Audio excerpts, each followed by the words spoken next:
Why, hello everybody, how are you doing this fine day? Hope you're enjoying your week. Welcome to another survival challenge, in particular, a Cult of the Lamb survival challenge. I know I haven't done one of these in a while. Or wait, a minute? In a minute. That's what the kids say. They say in a minute when they're talking about way more than a minute, whatever. I don't really even know why I haven't done these in so long. I just kind of do videos based on whatever I'm doing at the time, and I haven't played Cult of the Lamb in a really long time, and that's really all it is. So just out of curiosity, I checked up on Cult of the Lamb again, and I uploaded to see if there was any new DLC or any new things going on in the game, and nope, it's basically the exact same as it was last time I did it. So I didn't have to update myself in all kinds of crazy lore or anything. We just make another one. Just all right, cool. If you've never seen one of my videos before, the gist of them is pretty simple. I take 4 completely random characters, factions, teams, whatever, and then I thrust them on into some sort of situation that's really, really difficult to survive in and see how they will do. This is not just like a versus battle situation, but it's also like how will they interact with the world? Will they make alliances? You get the basic idea. And you just sit there, listen to me talk about it, and then comment below if you think there's anything else that you would add or things that I'm wrong about or whatever, and then we'll mix it up in the comments, you know. If you don't know anything about Cult of the Lamb, never played the game, never did anything with it, make sure to check out this video in the corner. I'm going to put it somewhere here where I actually go over all the stuff that the challenge entails. Because the Lands of the Old Faith is a pretty complex place with a bunch of different characters and goings on and happenings that our characters are going to have to survive here. And going into this video not knowing any of that might be, you're not going to know what's happening. You gotta know what's happening, right? But I've wasted enough of your time. Let's get started. First up on the chopping block, we have HUNTR X from Kpop Hunters. And before you ask, yes, I did watch this entire movie in its entirety. You know, my little baby niece was over at the house. She's like 4 years old. She saw it. She thought it looked interesting. Okay, fine. I watched it myself, okay? My niece wasn't even there. I saw it was a musical. I like musicals. Fucking sue me.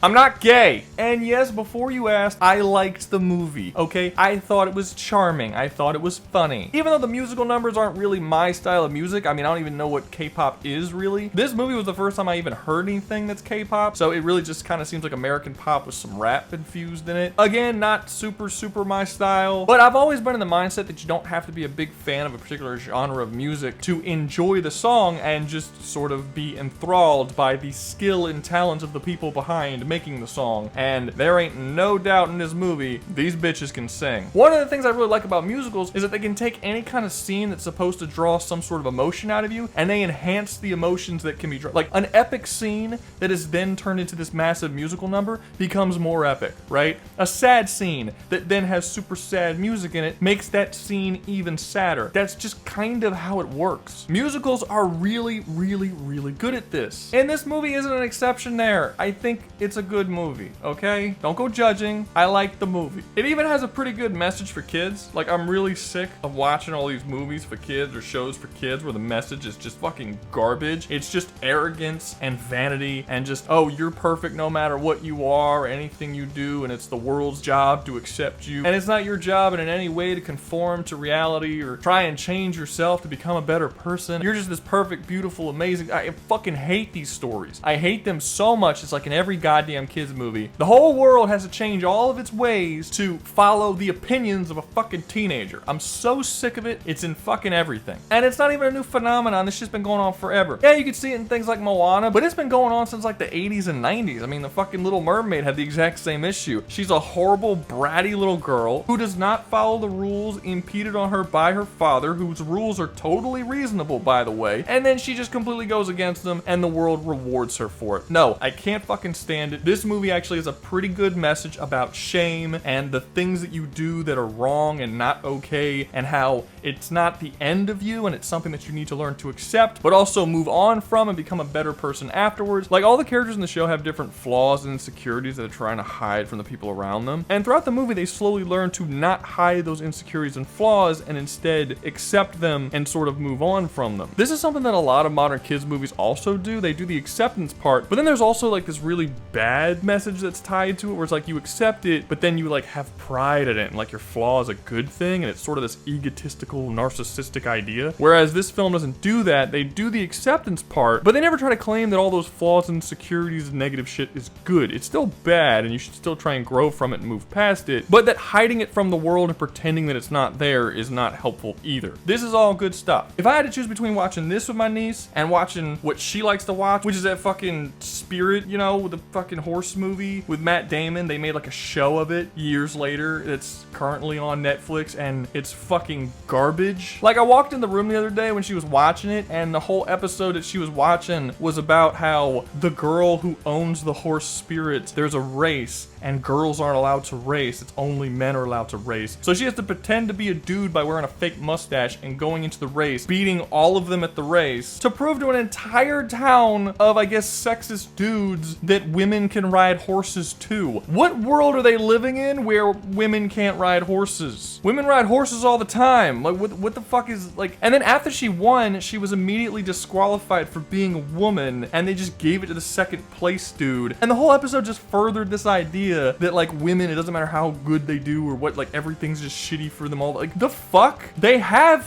female horse racing. You can go race horses as if you're a woman. You won't be disqualified if they find out you don't have a dick. What is this? It's fucking 2025. I am so confused. I know this is a bit of a tangent, but I do have child family members, and I just feel like they can't watch anything of value because it's all just garbage and trash, and I actually kind of liked this movie. So, you know, if you have kids in your life, whether they're your children or some other child that's in your family or whatever, and you're thinking about maybe they should watch it, maybe, I mean, check it out yourself just to be sure, but it's pretty good. It's pretty good. I'm sure some fucking red pill asshole on the internet is gonna say something about it being, I don't know, women versus men, and it somehow shows women being better than men or something. But the only reason you would see something like that is if you view the world as men versus women, as opposed to just men and women existing side by side, because the dude characters are actual full-fledged characters, so I don't really see the problem. Anyway, tangent over, let's get to the fucking point. The basic idea of the film is a pretty cool one. Essentially, long time ago, a bunch of demons came to Earth and started fucking up a bunch of people's shit, stealing souls, and bringing those souls to the underworld, where they then fed this devil god being called something fucking Korean. And in order to stop these demons, these three super powerful, like, women with weapons and martial arts skills came together, and they used the power of their voice to do, like, magic, basically. They're like bards, kind of, from, like, Dungeons & Dragons, where they can use music as a magical tool to fight against evil. And with their voices, they were able to create a barrier between hell and the real world and essentially keep them away from humanity. And this has been going on for generations and generations and generations. Every single generation, there are 3 more women who have to take on this role and use this magical power to uphold this barrier between Earth and whatever the underworld's called. It's like Korean hell. And the power of that barrier and its effectiveness at being able to keep the demons out of the real world is based entirely on the souls of the people who listen to the music. Essentially, the more people the songs of these 3 women's hearts can sway, the more powerful the barrier is. So over the years, the barrier has gotten stronger and stronger and stronger, and especially with the introduction of social media, the barrier is at like an all-time strong level, and if the barrier turns gold, then it just becomes a permanent barrier, and the demons can never escape no matter what, and that's only possible now because of social media, and now the 3 warriors can actually have their songs reach, like, basically millions and millions of people across the entire world in a way that they couldn't do before. So at the beginning of the movies, the demons, like, don't stand a chance. They have been beaten down and brought to such a low point of defeat that they don't even think that they can possibly fight back at this point. They're only capable of sending a couple of demons at a time through, and then the hunters just immediately kill them like it's no big deal, and then continue on with their concerts and strengthen the barrier even more. So one particularly intelligent demon decides that he has a way that he could possibly overcome them, and that is to create a demon boy band that will then steal their fans and take the fans onto themselves, thereby weakening the barrier as they're basically going in and stealing their fans, and the hearts and souls of the fans of this pop group known as HUNTR X will no longer be theirs, but belong to this demon boy band. So you then get this sort of rivalry between the demon boy band and the main K-pop group HUNTR X. This sounds ridiculous and retarded, but it's actually taken relatively serious in terms of how the logistics of the universe work. Like, it does make sense how they can build the barrier and how the barrier can be taken from them. And while there is a lot of humor throughout the movie, the interactions between the main dude in the boy band, demon boy band, and the main chick of HUNTR X are actually pretty solid scenes of both of them sort of giving their perspectives and why each of them are doing what they're doing, and they sort of help each other evolve and become better people and all this kind of stuff. It's a good story. So basically what you end up having with HUNTR X is 3 super-powered, superhuman demon slayer teenage chicks who have the power to sing, and anyone who is swayed by their singing can then help them do magical shit, but specifically create a barrier between good and evil and locking evil away from good. That's why I kind of found it interesting to bring them here in the lands of the old faith. Would they essentially be able to create a barrier where they can basically get rid of all of the gods and cultists and all of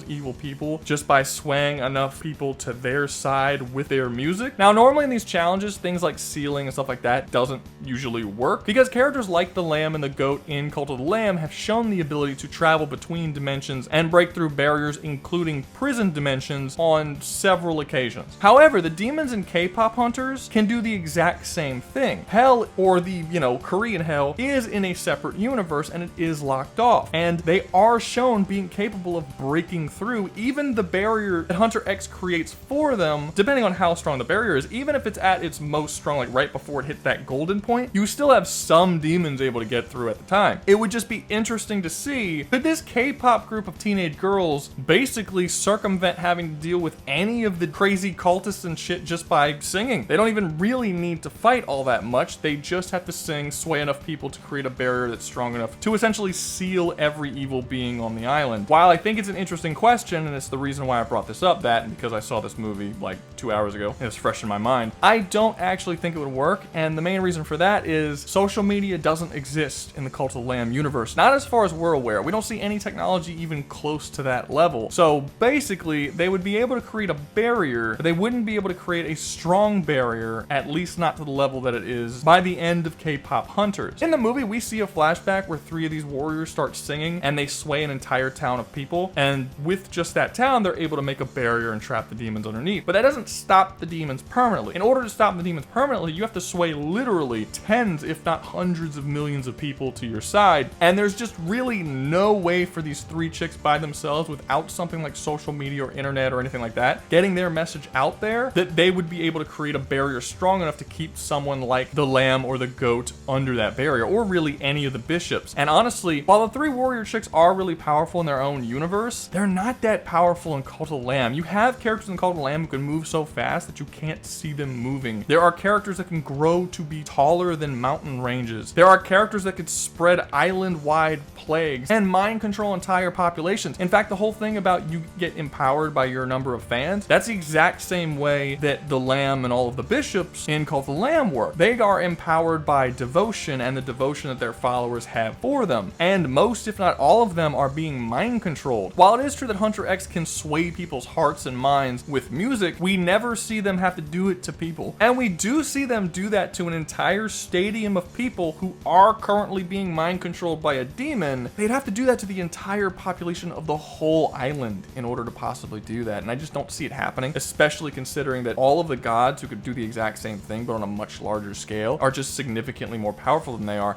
If any one of the gods decides, these bitches are taking our people, let's just show up and kill them, they would be able to do that, especially considering that the bishops and the lamb are shown to be at least somewhat omniscient when it comes to like where things are on the island. The bishops seem to be able to find you no matter where you are at any time, and they can just show up and fuck with you. They're even able to fuck with things on the totally opposite side of an island when they're not there, they can't see it, they don't know what's going on. They're still able to do it. So yeah, I would argue that while this is a cool idea, they would have to become a lot more powerful, and they would have to find a way to be able to get their message to more people, which they just don't have. And considering that we've seen people that they've swayed be pretty easily swayed away from them as well, I also think you can argue that the bishops and the Cult of the Lamb mind control is a lot more effective than what the girls have. They don't really mind control people. They can just kind of free people of mind control, and that freedom seems to be temporary, and it needs to be kept up by not allowing anything to sway them back to that other side. So yeah,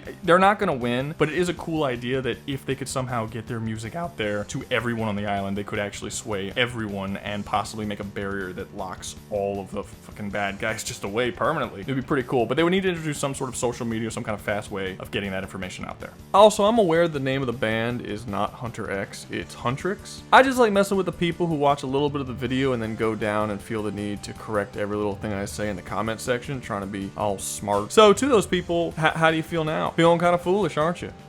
Fucking smartasses. If you're enjoying the video, make sure to like, subscribe, comment, share, and join the membership. Remember, join the membership, you get exclusive access to videos that nobody else can get. And don't forget to go down and check the pinned comment where you will see a link to our Discord, as well as my second channel, which I will be releasing all kinds of other videos there that are not survival challenges. So anything that's not survival challenge, we're gonna go put over there. Is it cool? Is it cool? Okay, let's just continue. Next up on the list, we have Crazy Dave from Plants vs. Zombies. And this one's kind of funny because I was thinking about it the other day, and I just came to the realization that I actually know a lot about Plants vs. Zombies and the Plants vs. Zombies universe, which just kind of threw me a bit. Like earlier in the video when I said I have a niece, I do have a niece and nephew, and because of that I like to have at least one game on my PlayStation at a time that is specifically for them so that they have something to play when they come visit, and then I'll play with them and stuff like this, okay? And for a really, really long time, the thing that they like to come over and play was Plants vs. Zombies Garden Warfare 2. So I had that game on my PlayStation for probably like 2 years or 3 years. It was on there for a long time. And when they would come over, all three of us would play together. So I've played with all the different characters, I've seen all the DLC stuff. I know about Crazy Dave and his characterization, and Dr. Zomboss and all. I know the story of Plants vs. Zombies, which is really, really weird because it's not like a game that I would normally get into or a series. Like, I don't care about Plants vs. Zombies. Yeah, that's right. Kpop Hunters is a series that I would get into on myself, but not Plants vs. Zombies. I'm like an onion, man. I got layers. Don't put me in a box. I can surprise you. So here I am about to make this video, start talking about Crazy Dave and all the stuff that he can do, thinking that this is going to be a relatively straightforward section of the video. But when I made a community post announcing that I was making this video, the entire comment section was just people saying how Crazy Dave just washes the entire Cult of the Lamb universe. Like,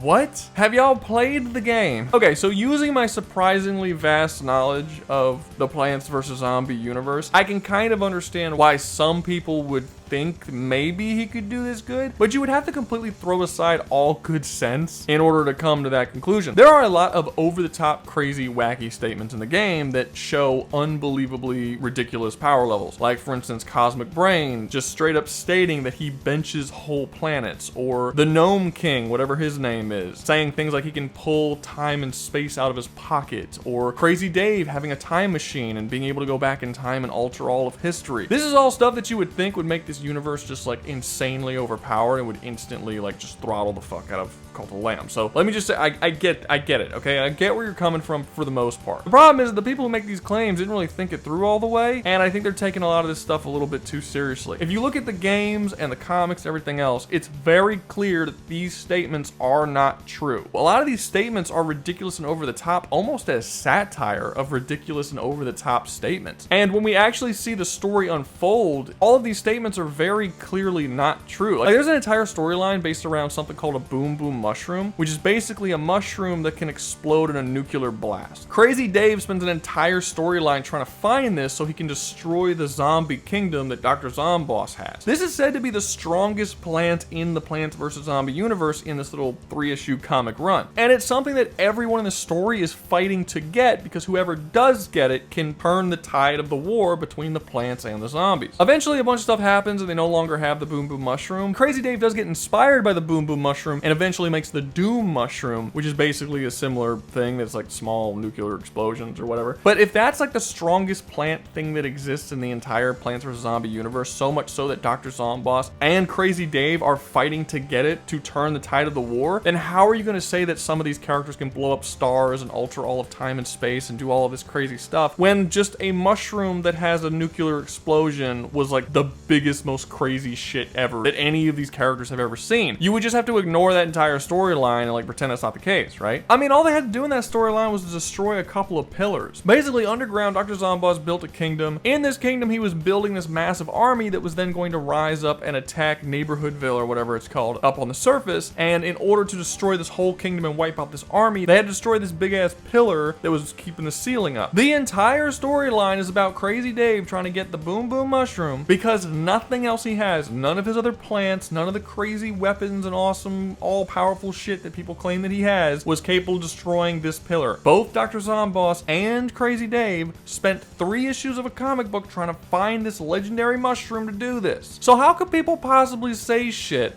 like these characters can destroy time and space and fucking blow up solar systems and all this other crazy shit? That's clearly not the case. If Crazy Dave already had planets that would allow him to do that level of damage, then the whole Boom Boom Mushroom storyline would be completely irrelevant. It wouldn't be like, what would be the point of even going for this mushroom? It's not a big deal. I think if we're all being honest to ourselves, we know that these statements are bullshit. Like, people will try and convince you that statements like the gnomes, like the Gnome King, right? He says that he uses whole galaxies as a cushion protector. And people will be like, yep, that's literal. And the fact that he says he pulls time and space out of his pocket, that's literal. But no one really argues at the fact that he said that there's 5 gazillion realities that he's taken over as literal, because 5 gazillion is not an actual number. So the fact that he said that, and that's just a completely bullshit, made up, fabricated sort of thing, if that's not true, doesn't that kind of discredit literally everything else that he says as well? Because it's literally these same characters saying it in the same part of the game. That's the whole thing. When you're fighting against the gnomes, the Gnome King is just in the background saying a bunch of crazy wacky shit, and those are just some of the stuff he says. That doesn't change the fact that during the entire fight you're going around just like fighting them with plants and shit. Look, anybody who takes all of these crazy wacky statements as truth and just bats aside all of the clearly made up bullshit statements is either being intellectually dishonest or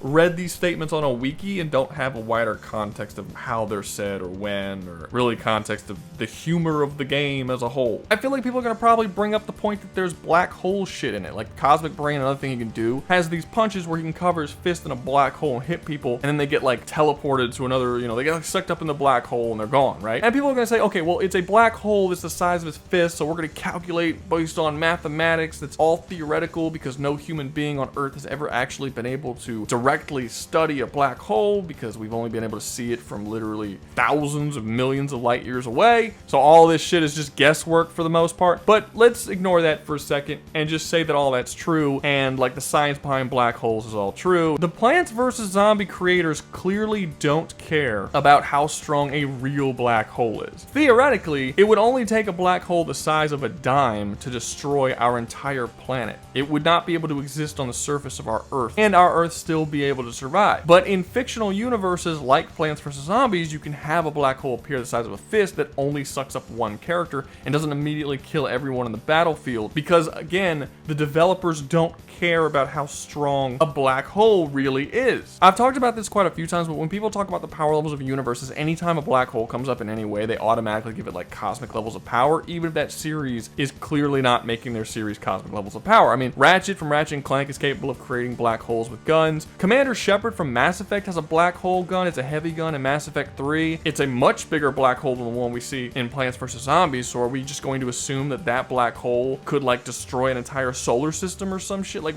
it's clearly they're not going into the science and taking that science super literally, so why are you guys? But the main thing I think people are going to argue for is the fact that Crazy Dave has invented time travel, and he could technically go back in time and do whatever, and he could affect things in the way he wants. So if he's in the world of Cult of the Lamb, he could just use time travel to change whatever he wants and just dominate the entire universe. Okay, fine. Here's a problem. Crazy Dave is a genius inventor, but in every other aspect, he's fucking retarded. He's not smart at all. To give you an example of Crazy Dave's retardation, he almost destroyed all of time because he ate a taco that was really good, and then he got in his time machine. He wanted to go back in time to before the point he ate it so he can eat it again, and by doing that, he endangered the timeline, and he caused basically all of the problems that exist in the Plants vs. Zombie universe. He uses the time travel ability a lot in that game because he has to fix all of his fuck-ups, which just started from this whole taco thing. He didn't fix it. The world is still messed up. That's why there's zombies all the way at the beginning of time, even before people existed, because Dr. Zomboss ended up going to the beginning of time and dropping off a bunch of fucking zombies. It was like a whole thing between Dave and Dr. Zomboss where they were like fighting each other with time travel and just messed everything up more and more the more they did it. And now all of humanity is just dealing with this petty war between Dave and a fucking zombie boss, and them just hating each other for stupid reasons. But listening to that and hearing how Crazy Dave uses the time control abilities, what makes you think he'll be able to utilize utilize it in any way in the Cult of the Lamb world that will be like beneficial to him? Like, what would he do? Using it to go back in time would automatically break time and make everything worse, but also there isn't a single time period in all of Cult of the Lamb where he would be able to go where things would be better than they are right now. Where's he gonna go? Even if you go all the way back to the beginning of time in Cult of the Lamb, you have thousands upon thousands upon thousands of godlike beings who all hate each other that are gearing up for a civil war. A little later, you'll get an actual free-for-all civil war type thing where basically all the gods die until only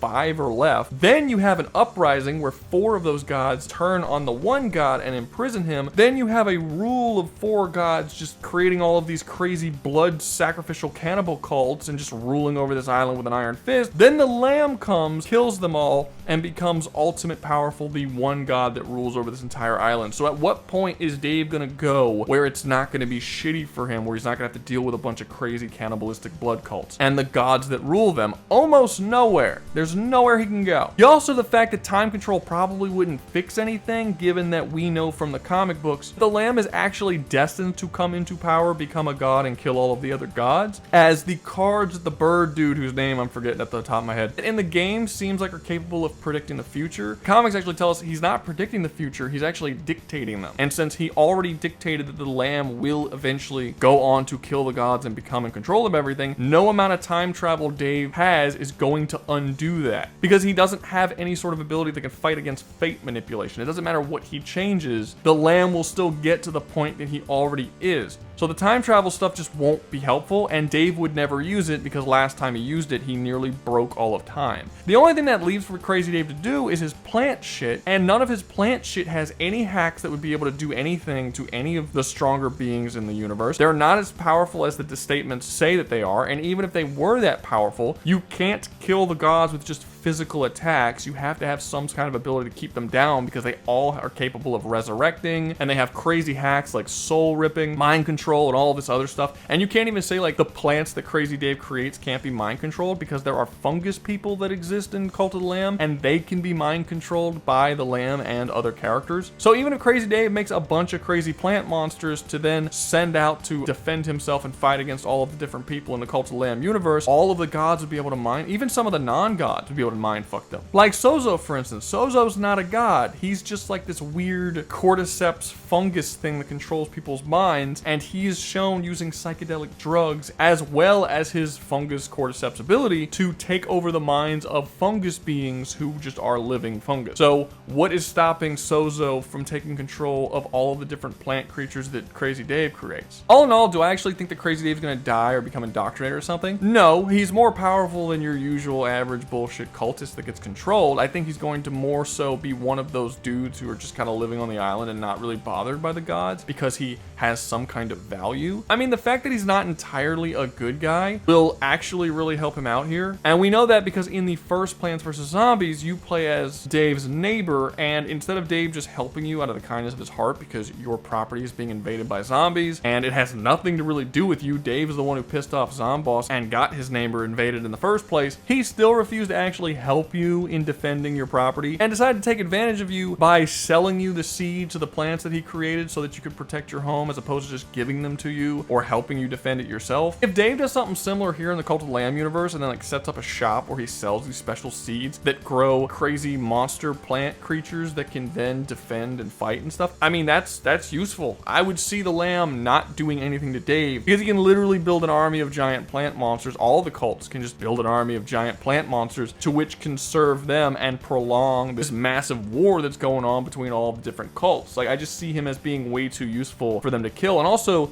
too dangerous for the lower level cultists to deal with. Because despite everything I said about the plants not being like super ridiculous cosmic levels of power, and Dave not being able to just change time whenever he wants to, the plants are still strong enough to defend themselves. They can still go after and kill tons and tons and tons of cultists. And Dave having an army of these things at all times, and literally causing a world war in his own series between his plants and Zomboss's zombie army, I think would be more than enough for him to be able to fight back against any threats that would would come for him, but he still wouldn't be powerful enough to actually overtake any of the gods, and if he ever tried to do that, they would immediately mindfuck him, banish him into some crazy hell dimension, sacrifice him, do all sorts of crazy stuff. The black magic bullshit hacks that exists within the Cult of the Lamb universe is just so far beyond anything that Crazy Dave can do outside of the time travel shit, which again, he won't do anymore. Other than that, the only stuff the plants can really do is like shoot people with stuff, they have lightning powers, the black hole ability, you know, some fire stuff. Like it's very basic, mostly just attack and physical damage type stuff. It's not like crazy over the top hacks. So yeah, Crazy Dave's not done here. I think he can defend himself enough as to not be murdered, and I think he's useful enough as to not be killed or tortured or maimed or whatever by the gods, but he will be used by the gods, and he essentially has no choice but to serve them in some way or show his usefulness to them in some way in order for him to survive in this world. Next up, we have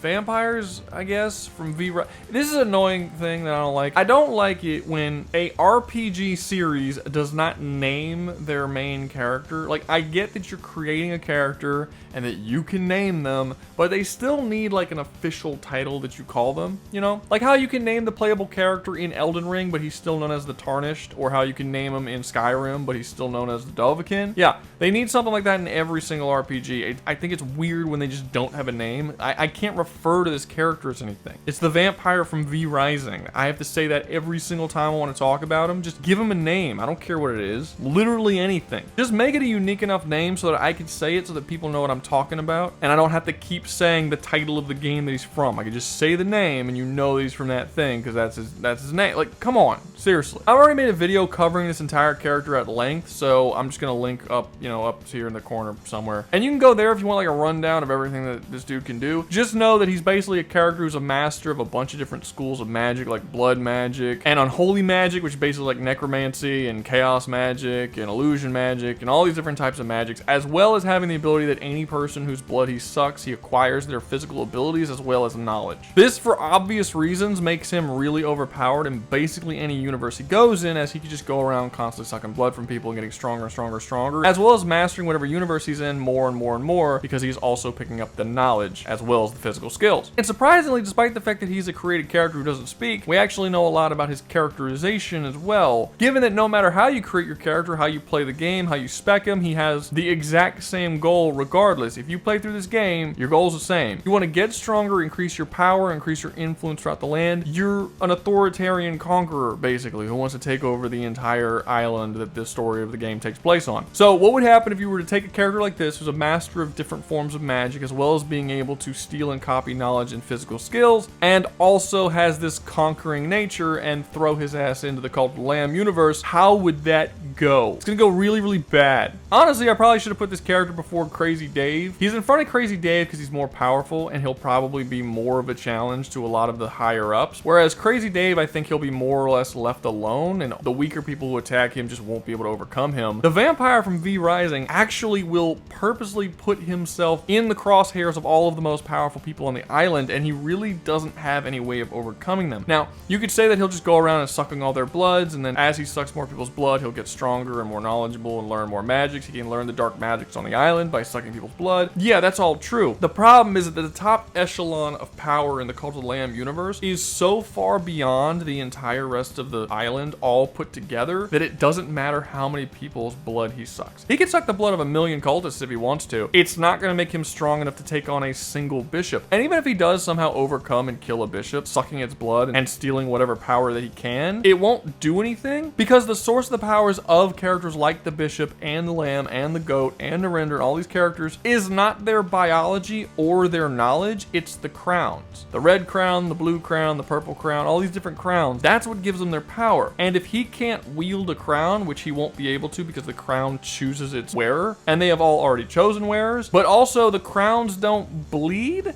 as far as we're aware. They're like made of shadow, you know? So he can't suck the blood from the crowns, meaning he cannot copy or take or in any way learn anything from the crown itself. He can only take from the people who wear the crowns, who are the bishops and the god and stuff. And then without the crowns are just normal people. Like, he's just straight up not going to gain anything from that. So even the basic bitch asshole cultist that he sucks the blood of won't actually enhance his power any, because all of their power is given to them by the gods, the bishop and the lamb and characters like that. And it isn't actually based on their biology or knowledge either. So really, he's gonna get virtually nothing from sucking the blood of literally anyone in this entire universe. In his own universe, it makes sense because the different magical schools are schools of thought. They have to go and practice and learn and gain knowledge of those magical schools, and then when he sucks the blood of that person, he gets the knowledge of that magical school, which in the form of gameplay comes with you getting a new skill point. You have skill points for chaos magic and skill points for illusion magic and skill points for blood magic. And when you suck the blood of someone who is a master of that school of magic, you acquire that and you get a skill point and you can add it to that particular tree. None of these characters are master sorcerers. They all get their powers from the crown. It starts from the top and goes down. The crown is worn by someone and they can utilize the power of the crown, and that power is passed on to people underneath them. Getting their knowledge in biology will do nothing. So basically, however powerful the vampire is from V Rising, at the end of the game, that's the exact same power he's gonna be when he jumps into the Cult of the Lamb world, and he's not going to be able to power up any more than just sucking normal dude's blood and just getting whatever knowledge and physical ability that those normal basic bitch cultists, humans without their crazy dark magic powers are going to get. And that's going to make him very, very limited. Basically, his most powerful ability is gonna be worthless in this universe. So how well will he do in the Lands of the Old Faith, knowing that he can't actually copy powers and he can just like take the powers from whatever universe he's from? He'll do okay. And normally I would say if his goal is just to survive and live here, he'd probably do fine. He's more powerful than your average cultist. He can build whole castles and stuff with crazy molecular control abilities. The way it works in V Rising is when you cut down a tree, you collect the wood, and then if you want to build like a table with that wood, you can literally just with magic, bullshit vampire magic, turn that wood into a table. You don't actually have to build the table. And that's how all of the building mechanics work across the whole game. So he'll be able to build a massive castle, and he'll be able to make all kinds of crazy shit. He'll be able to enslave people with his mind control abilities because he's a vampire, and vampires have like hypnotic mind control abilities. He'll be immune to any form of mind control, so he's not going to be taken over by the Lamb or anyone else, because vampires actually do have, in this series as well as many other series, are just straight up immune to mind control. That is also the case here. So they won't be able to like indoctrinate him and get him to serve them in any way. And I would say that if the vampire was willing to just build his castle, live somewhere, and be just this dangerous vampire threat that can in some way be useful to the different cults, then he'd be fine. But the fact that his entire goal is to kill everyone and take over the entire island in his own universe, including going after the most powerful vampire who has ever lived, Dracula, and taking over as the new ruler of the island, I don't see why he wouldn't do exactly that in the Cult of the Lamb universe, even if the power difference between the two is insane. Because the power difference between you as a vampire when you wake up and Dracula at the end of the game is massive. It's huge. He doesn't stand a chance, but he still goes out with the goal that he's going to acquire, then a power, and then go and kill Dracula. That's going to be the exact same case here in the Lands of the Old Faith. The only difference is it doesn't matter how many people he sucks dry. He will never catch up to the gods or the bishop or anything else, but he'll always want to, and he'll always be someone who will try to overcome and try to take stuff over. It's just straight up a part of his character, and it is directly written into everything from the story to the actual gameplay mechanics that this is the way he acts. We don't get enough of his character in the game to see if he would even be capable of something like turning his back on these goals and just being like, nah, I'm just gonna chill because these dudes are way too strong for me to deal with. I don't see him ever giving up the goal, and because of that, he's fucked. There's really no other way to put it. Next up, we have the Pal Tamer from Palworld. I have been playing an unhealthy amount of this game. It is actually becoming a pretty serious problem. But as I have been playing this game and diving into the lore more and more, I have come to the conclusion that this is a very, very broken character. I mean, don't get me wrong, he's not like a god level character. I've had god level characters appear on this channel before. He's not even close to one of the strongest dudes I've ever used, but he is deceptively powerful if you're just like watching gameplay or just playing for a couple of hours. You really don't get a good sense of just all the crazy shit he's capable of. And there's mainly three things I want to touch on that make him that broken. First thing being obviously the pals. His ability to capture and enslave said pals to do whatever he wants them to do, because many of these pals have insanely awesome powers. You know how when you're playing Pokemon and you read like the Pokedex and then there's like just some ridiculous over the top shit that it says that surprises you because you're like, this is a pretty simple game. You wouldn't expect characters to be able to fucking chuck mountains and be god level beings. Well, this game kind of has that too. But I would even argue that the crazy over the top broken shit is introduced in this game a lot earlier than it is in pretty much any Pokemon game. Like at the very beginning of the game, you run into a pal named Daydream, who just seems like a very early game dark type pal. Nothing too special about him until you read the little lore bit in his description and you realize that Daydream has the ability to put anyone he comes into contact with to sleep, but anyone he puts to sleep has like great dreams. They just basically live in this perfect fantasy world where everything is awesome and great and they're in complete bliss, and they literally can't wake up until they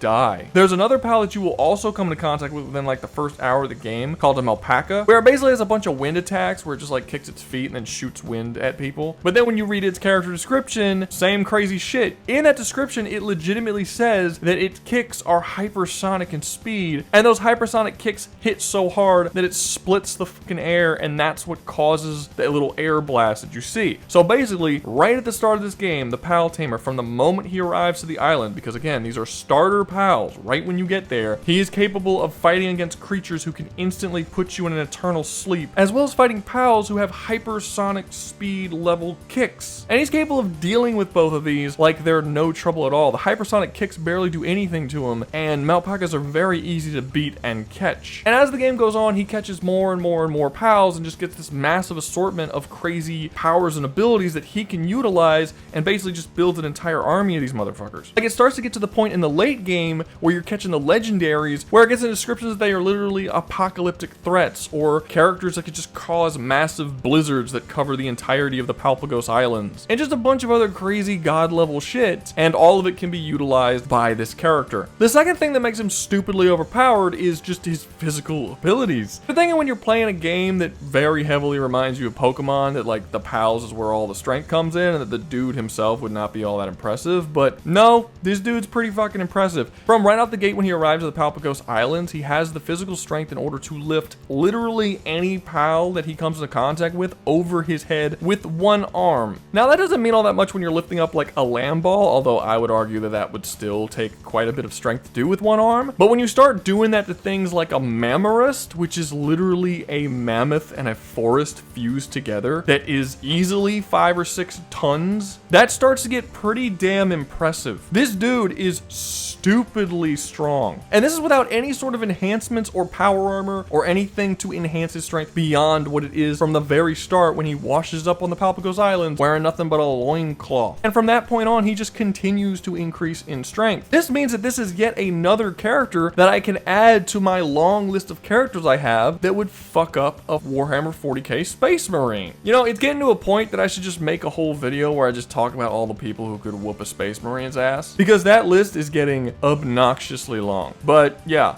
it's true. This dude is significantly physically more impressive than a Space Marine. By the end of the game, you're capable of approaching and melee fighting against pals that are capable of causing earthquakes and shattering mountains and shit. And the Pal Tamer doesn't really have much of an issue in doing this. But the absolute 100% most impressive thing about this character, and honestly I can kind of give credit to this for like all of these sort of survival type series, like, you know, Ark Evolved, and to a lesser extent things like V-Rising and stuff, where the character just has unbelievably superhuman levels of competence and intelligence. I don't think people really take seriously just the amount of mental fortitude it would take to wash up onto an island wearing nothing but a loincloth, and then, you know, like 40 or 50 in-game days later, now all of a sudden you have space weapons and futuristic battle armor that you built just using the natural environment around you, like iron and sulfur and wood and shit like this, and you were just capable of doing this. I mean, it's one thing to be able to make a fire and catch fish when you're on an island. It's a totally different thing to start building fucking space weapons. And this character does that in a very, very short amount of time. I mean, you're talking about a guy who looks at other people stranded on islands, right? Like looks at the guy on Castaway who makes a spear and shit, and he's like, that's some child shit right there, watch this. And then he goes off and he gets like some sulfur from a mine and then some iron ore, and he starts making like gunpowder and shooting muskets, and then that eventually evolves into like forging AK-47s and then lightning guns and fucking laser swords, and he just like keeps evolving and evolving and evolving, and all of this just comes from natural shit that he finds on the island. It's insanity. What these characters are capable of doing and their just ability to survive, which makes sense because it's a fucking survival game, is just mind-bogglingly awesome. Like, I feel like this skill should be up there with the crazy god level skills, like creating universes and shit, like that kind of stuff. This has that level of usefulness. It's just a god level intelligence skill that no real person could possibly ever come to the level of obtaining. You would essentially have to take any character from these survival type series, and anyone you put them against in any sort of versus match or survival match or any sort of one of these hypothetical what might happen if these characters come in contact, you cannot come to any other conclusion that this dude is way fucking smarter. And it goes even farther with him just dealing with like normal human real world science. I mean, the island has this substance known as palladium, which is basically like this bullshit magical super crazy fantasy substance that allows him to make a lot of the stuff that he makes, like the Pal spheres, which I'll get into in a minute. But the fact that this dude could crash land on the Palpagos Islands knowing nothing about palladium whatsoever, and in his first day take this magical fragment and just figure out how to forge a Pal sphere, which is a pseudo-magical artifact that traps beings in this sort of locked prison space-time and then mind controls them so that they have to serve you. And he was able to do this within the first 24 hours of arriving to the island. I feel like deserves some serious praise. And we do actually have to talk about the Pal spheres in this. You know how everyone's always like, hey, what happens if you take a Pokeball and you throw it at a person? Can you catch them? And we've never really seen if that's the case, you know? Like maybe there's somewhere in some anime or something where they actually did go over it, but anything that I've seen or played, it's never really something that you're allowed to do. In this series, they actually take that concept, that idea that fans of Pokemon have been thinking for a long time, and are like, let's fucking answer it. So yes, in this game, you can actually catch human beings with the Pal spheres, and you can then summon those humans at not only your base, but out in the world, and they have no choice but to follow you, and you basically mind control them. In this game, the Pal spheres, unlike Pokeballs, actually force the Pals to serve you against their will. They basically don't have a will anymore. And this works on any being that you throw the Pal sphere out. Actually, in my game, I went out and caught a merchant because I was tired of going to the merchants. So I just went and caught a merchant, and then I locked him in a cage at my base. So now I have a constant merchant that I can just go and buy and sell things to without me having to leave my base to go do it. Yeah. That's not me, that's the Tamer. Like, that's his, that's, you know, it's the part of the game. He's doing it. Don't, like, shut up. So now getting on to the final question of the video, how would the Pal Tamer do if he was launched down to the Cult of the Lamb universe? He would do unbelievably well. With an army of insanely overpowered pals, insanely impressive physical abilities like being able to lift several tons over your head with one arm, as well as being able to dodge light speed attacks, because there are more than one light-based pals in here that use light as a weapon. It's straight up called light. There's no like, oh, is it a laser that may be light? Maybe, nope, this is light, and he just reacts to it and dodges it and blocks it and can defend against it, and yeah, they're fucking light. Means that he should not only be much stronger than the vast majority of people in the lands of the old faith, but also much faster than literally everyone, including the absolute fastest characters on the entire island, by a considerable margin. Like, the fastest thing that they have in Cult of the Lamb are characters moving faster than the eye can see and dodging arrows and stuff. That's it. So given that, and the ability that he can just build any kind of crazy, ridiculous, pseudo-magical shit that he wants to make, as well as the fact that he has a literal army of pals, seeing as right now in the game he can have 960 pals at once, as well as there being technology within the game and within the lore that he can actually build stuff that allows him to retrieve his pals from one world and bring them into the current world he's in, meaning that even if we sent him to the lands of the old faith with absolutely nothing, he could potentially get all of his crazy high-level pals into the world, and we'll have a actual army underneath him to do whatever he wants. And it should also be noted that him only sending out one pal at a time to battle and stuff, that is not canonical, given that at his base he can have like 20 or 30 of them out at a time. There doesn't seem to be any lore reason why he can't just unleash the entire horde, given that he's not a legit trainer that has to train them. They are just mind controlled by the fact that he caught them with a pal sphere. So he doesn't even have to worry about losing control of all of them. They just do exactly what he wants whenever he wants them to do those things. You have a character that, if he chooses to, can live very comfortably in this world, being one of its most powerful characters. The only real issue I'm seeing him have is the fact that Palladium does not exist in the Cult of the Lamb universe, therefore he won't be able to make an infinite number of pal spheres like he can in the Palpagos Islands. But I don't think that that's that much of an issue, given that he didn't even know what Palladium was before he arrived at the Palpagos Islands, and he just figured out how to utilize it in a way that was beneficial to him. If he's in the Cult of the Lamb that has a different set of artifacts and dark magic and all this other stuff, I really don't see why he wouldn't be able to utilize the resources that exist here to make something very similar, and even a lot more stuff that he couldn't use in the Palpagos Islands, given the fact that they don't actually have magic and Palladium is relatively limited in what it is capable of doing, whereas in Cult of the Lamb the magic can basically do whatever the fuck you want it to do. So he could potentially make all kinds of crazy new stuff that we've never even fucking possibly could think of at this moment. And honestly, given the type of character that the Pal Tamer is, I don't really see him going out of his way to get himself killed necessarily. I mean, look,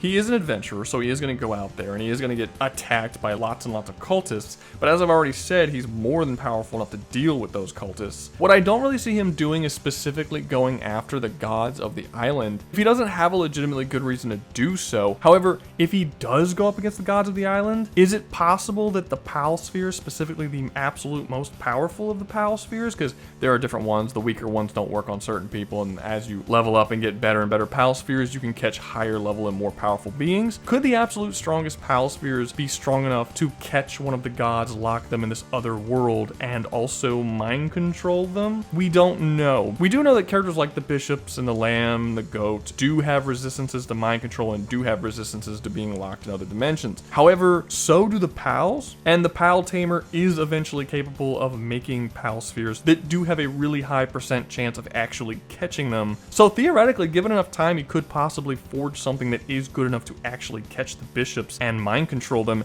and there's really not a whole lot they would be able to do to get out of that situation. I think we might have a character here that would not only survive, but actually thrive in the lands of the old faith, even so much as overcoming the gods, specifically because of the very unique power the Pal spheres have, but also because of how this character just constantly improves and gets better and better and stronger and more knowledgeable. I mean, when the game came out, I think the max level was like 50. Now it's 65. He could only hold like 400 and something pals. Now he can hold 960. As this game is out and they increase the level cap and add more items and add more stuff, add more Pal spheres, I think we can take it as canonical that this character will just keep getting smarter and smarter and increasing his knowledge and his ability to actually survive in whatever location he's in. So it could be possible that eventually he will be able to create Pal spheres, not necessarily using Palladium, but something similar to a Pal sphere using some kind of dark magic that exists in the lands of the old faith in order to catch the bishops and essentially enslave them as well. However, you also have the issue with the lamb constantly increasing his power as well. Like canonically, they straight up say that every time he dies and comes back, he comes back at a totally different power level the bishops can't deal with, and they're all terrified because he just keeps getting stronger and stronger. So you might get a situation where the Pal Tamer just straight up can't catch the lamb because he just keeps increasing at the same or an even greater speed that the Pal Tamer is getting stronger too. So that is kind of a problem, but honestly, I think he'll be fine here, because I don't actually think he's going to go after the lamb or the bishops. We see in Palworld the Pal Tamer is perfectly willing to deal with super evil characters. I mean, there's a black market in this game that enslaves pals illegally, like murders people, takes their pals, and then sells those pals to people, and you have no issue dealing with these people. You sell your own pals to them. I mean, one of the black market dealers in this game, you find in this cave where there's a bunch of guillotines, where they're clearly using these guillotines on people, and you don't really seem to care all all that much, you're still dealing with them. Like I said, you could forcefully enslave humans in this game, but at the same time, you also have dealings with the different towns and the innocent people of this world. So I feel like the Pal Tamer is a pretty neutral type character where he's totally cool with dealing with the super evil characters as well as the good characters. Like, he doesn't have that heroic need to have to overcome all of the evil in the world that he's in. And if he doesn't have that heroic need, I don't really see any reason, like, he doesn't benefit from attacking any of the cult's gods. What does he get from that other than, I guess, another pal, I suppose? But I mean, is that really worth the possibility of getting like infinitely like murdered or thrown into a crazy alternate hell torture dimension? Probably not. And it's not like Pal Tamer doesn't have companions and people that he works with who are capable of potentially challenging his power. Like, he's just not that kind of character. He's more of an explorer